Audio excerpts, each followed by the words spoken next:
Salut, la plupart de ceux qui débutent en affiliation échouent, juste simplement qu'ils ont eu à faire le mauvais choix de leur produit pour faire de l'affiliation. Il est question pour nous dans cette vidéo de vous présenter 9 critères sélectifs qu'il est important de prendre en compte lorsqu'il est question de choisir son produit pour faire de l'affiliation. Donc, vu que le produit que vous allez choisir déterminera votre réussite ou pas.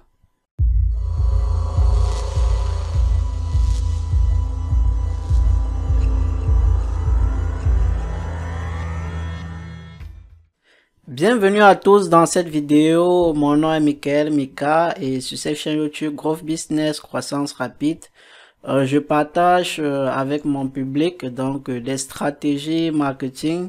Nous parlons ici de business, de croissance rapide, nous parlons de tunnel de vente, nous parlons d'acquisition de trafic et plein d'autres choses pour mener à bien votre business en ligne. Alors, si cela vous intéresse, n'hésitez pas de vous abonner à cette chaîne YouTube pour être notifié de nos prochaines publications. Notre blog également est disponible pour vous. Growthbusiness.com. Vous trouverez le lien dans la description de cette vidéo, ainsi que d'autres ressources que nous recommandons, que nous utilisons au quotidien. Donc, revenons à notre sujet. Il est question pour nous dans cette vidéo de vous présenter 9 critères sélectifs pour choisir un bon produit afin de pouvoir faire de l'affiliation. Lorsque votre produit est bon, mieux également serait votre pourcentage, votre taux de réussite. Il est question pour nous aujourd'hui de vous présenter ces critères-là. Si nous partons du premier critère, il est question, lorsque vous voulez faire le choix de votre produit en affiliation, vous rassurez premièrement de la fiabilité du produit. Toujours vous rassurer avant de faire la promotion. Donc, est-ce que c'est une arnaque ou bien? Donc, rassurez-vous toujours, est-ce que le produit est fiable avant de commencer à dire que vous allez utiliser soit votre lien ou vous allez essayer de voir est-ce que vous allez faire de la promotion avec ce produit ou pas. Donc rassurez-vous premièrement de vous poser ces questions en termes de fiabilité.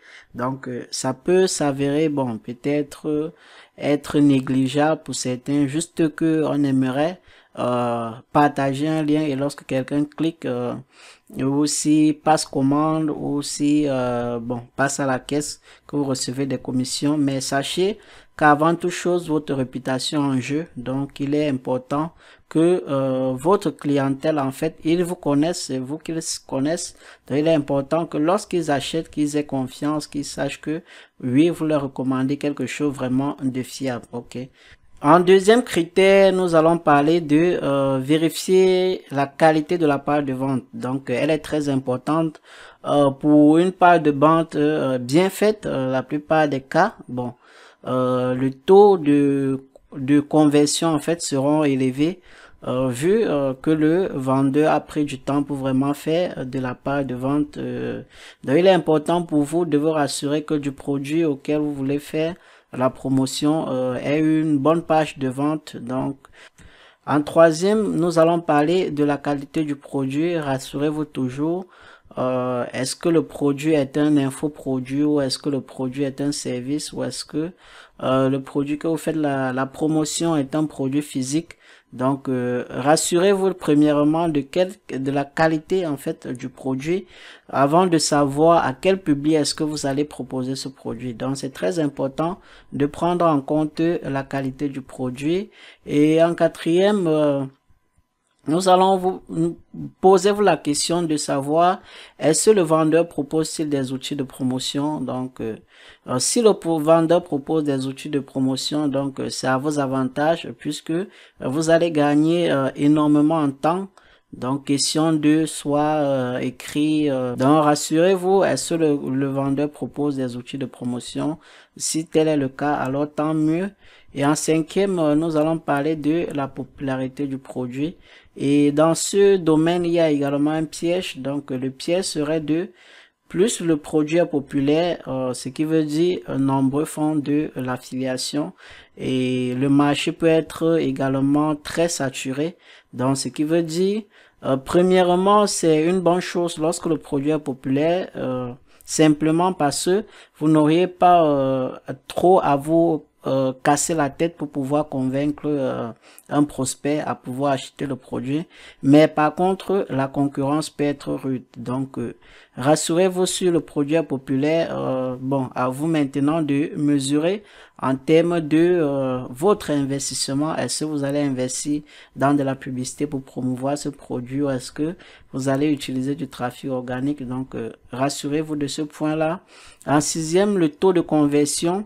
Donc, le taux de conversion, quel est le earn per click?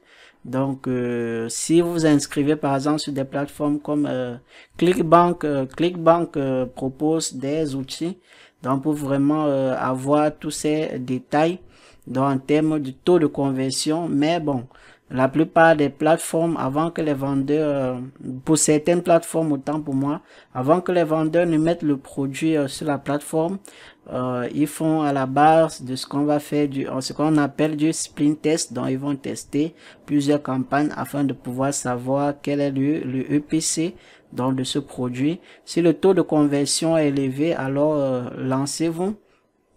En septième, nous allons parler maintenant de la garantie du produit. Est-ce que le vendeur propose des garanties d'être soit, ça peut être de 30, 45 jours satisfait ou remboursé.